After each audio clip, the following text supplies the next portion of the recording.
Bapak bangsa Turki ataupun Atatürk menjadi gelar yang diberikan kepada Mustafa Kemal atas apa yang dilakukannya. Dilihat dari kacamata umum, gelar ini mungkin sangat layak diberikan kepada pria kelahiran Yunani itu. Tapi kalau kita telusuri dari sisi yang lain, Mustafa Kemal mungkin tak lebih dari seorang penjahat bengis yang kejam.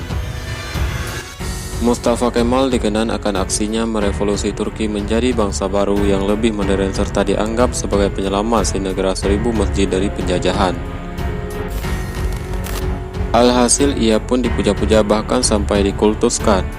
Bagi sebahagian orang, Mustafa Kemal mungkin dianggap berjasa besar, tapi bagi sebahagian yang lain ia justru penghancur. Ya, kekhalifahan yang sudah bertahan ratusan tahun hancur olehnya. Tak hanya itu, banyak kegilaan-kegilaan lain yang juga pernah dilakukannya.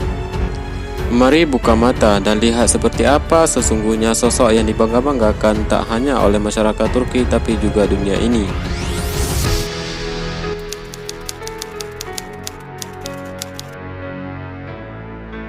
Turki sedang goncang setelah kalah di Perang Dunia I. Di saat yang carut-marut seperti ini, muncul sosok yang digadang bakal mampu menyelamatkan Turki dari keterpurukan.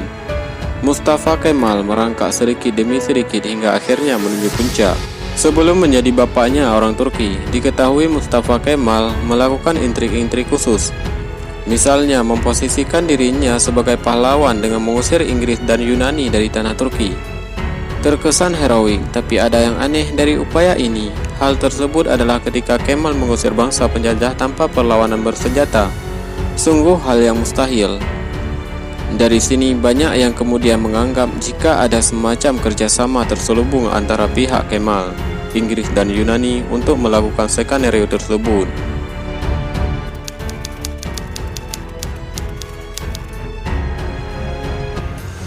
Naiknya Kemal menimbulkan konsekuensi yang buruk bagi kekhalifahan. Ya, tidak mungkin ada dua pemimpin saat itu, dan rakyat sendiri sepertinya cenderung untuk memilih Kemal.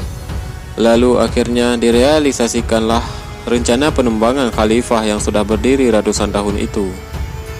Sultan dilucuti dari kekuasaannya dengan sangat hina. Ia dilucuti dari tampuk kepemimpinan, diusir dari Turki beserta keluarganya, serta menyita kekayaan untuk diberikan kepada negara.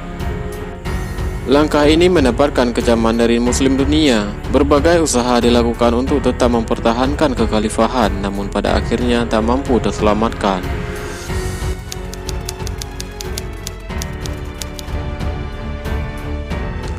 Subjudul ini mungkin kontroversial, tapi hal tersebut bukanlah sekedar tuduhan semata. Mustafa Kemal memang tidak terang-terangan mengatakan membenci Islam, tapi hal tersebut terlihat dari beberapa aturan kontroversial yang pernah diberlakukannya di tanah Turki.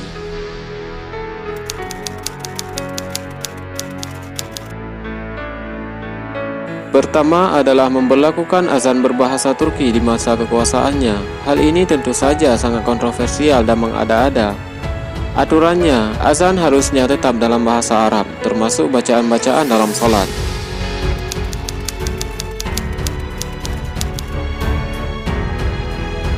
Aturan berikutnya yang membuatnya terkesan seolah membenci Islam adalah mulai menghapuskan sistem-sistem yang berbau keislaman di berbagai sisi. Ia kemudian mengadopsi sistem barat sebagai penggantinya.